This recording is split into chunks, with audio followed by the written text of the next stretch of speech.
مسلمان پر پہلا فرض نماز ہے اور روز محشر اسی کے متعلق سب سے پہلے پوچھا جائے گا۔ جہاں نماز کے دینی اور روحانی فضائل ہیں، وہیں اس کے بے شمار طبی، سائنسی اور دنیاوی فوائد اور برکات بھی ہیں۔ آج کی اس ویڈیو میں ہم آپ کو نماز میں پوشیدہ ایک ایسے ہی راز کے بارے میں بتانے جا رہے ہیں جسے جان کر آپ ضرور حیران رہ جاؤ گے۔ کبھی نماز پڑھتے وقت آپ نے سوچا ہے کہ ایک رکعت میں 2 سجدے اور 1 رکوع ہی کیوں ہے؟ اللہ کا کوئی بھی کام حکمت سے خالی نہیں ہوتا۔ پس اللہ نے ہم پر نماز کا فریضہ مقرر کیا تو یقیناً اس میں بھی ہمارے لیے بے شمار حکمتیں ہیں۔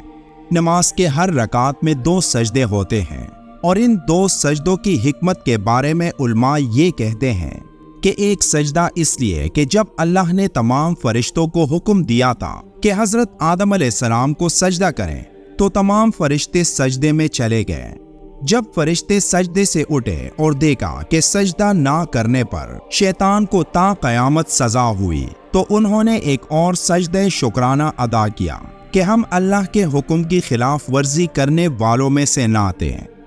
کئی علماء کا یہ بھی ماننا ہے کہ اللہ تعالیٰ نے جب اولاد آدم علیہ السلام سے عہد لیا، جس کا ذکر اللہ نے اس آیت میں کیا ہے، اور یاد کرو اس وقت کو جب اے حبیب آپ کے رب نے بنی آدم سے ان کی پشتوں میں ان کی اولاد سے عہد لیا، اس وقت اللہ نے انہیں بطور تصدیق سجدے کا حکم دیا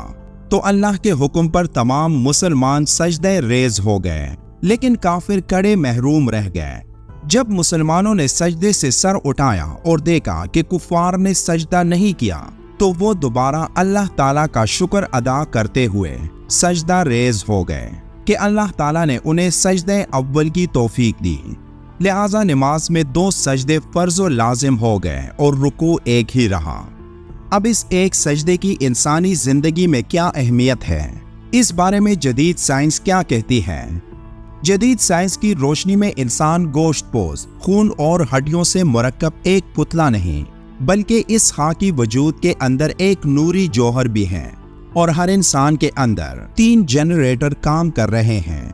انسان جب نیت باندھنے کے لیے دونوں ہاتھ اٹھا کر کانوں کی جڑوں پر انگوٹھے لگاتا ہے تو ایک خاص برقی رو کان کی جڑ میں موجود باریک رگ کو اپنا کنڈینسر بنا کر دماغ کی طرف جاتی ہے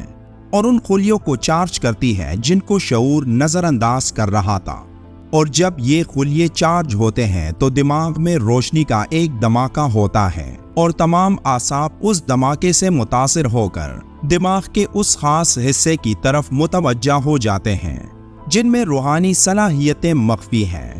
دوسری طرف دماغ سے ایک برقی رو ہاتھوں میں منتقل ہو جاتی ہے، اور جب دوسرے جنریٹر یعنی نفس زیر ناف پر ہاتھ باندھتے ہیں تو ہاتھوں میں موجود کنڈینسر سے نیچے جنریٹر میں بجلی کا ذخیرہ ہو جاتا ہے، اور زیر ناف ہاتھ باندھنے کی وجہ سے جنسی نظام کو طاقت ملتی ہے۔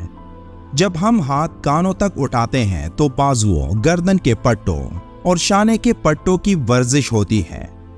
دل کے مریض کے لیے ایسی ورزش بہت مفید ہوتی ہے جو کہ نماز پڑھنے سے خود بخود ہو جاتی ہے، اور یہ ورزش فالج کے خطرات سے محفوظ رکھتی ہے۔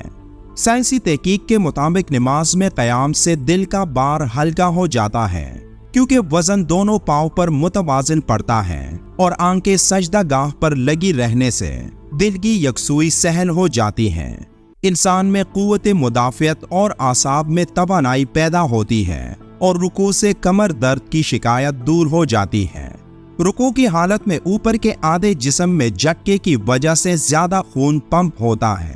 اسی طرح کوما کرنے یعنی دوبارہ حالت قیام میں آ جانے سے چہرے اور سر کا دوران خون جو حالت رکوع میں بڑھ گیا ہوتا ہے وہ نارمل ہو جاتا ہے، جس سے شریانوں میں لچک کی طاقت بڑھنے سے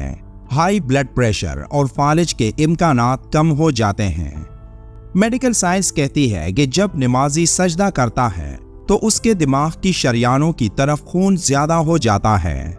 جسم کی کسی بھی پوزیشن میں خون دماغ کی طرف زیادہ نہیں جاتا، صرف سجدے کی حالت میں دماغ، دماغی اعصاب اور سر کے دیگر حصوں کی طرف خون متوازن ہو جاتا ہے، جس کی وجہ سے دماغ اور نگاہ تیز ہو جاتے ہیں۔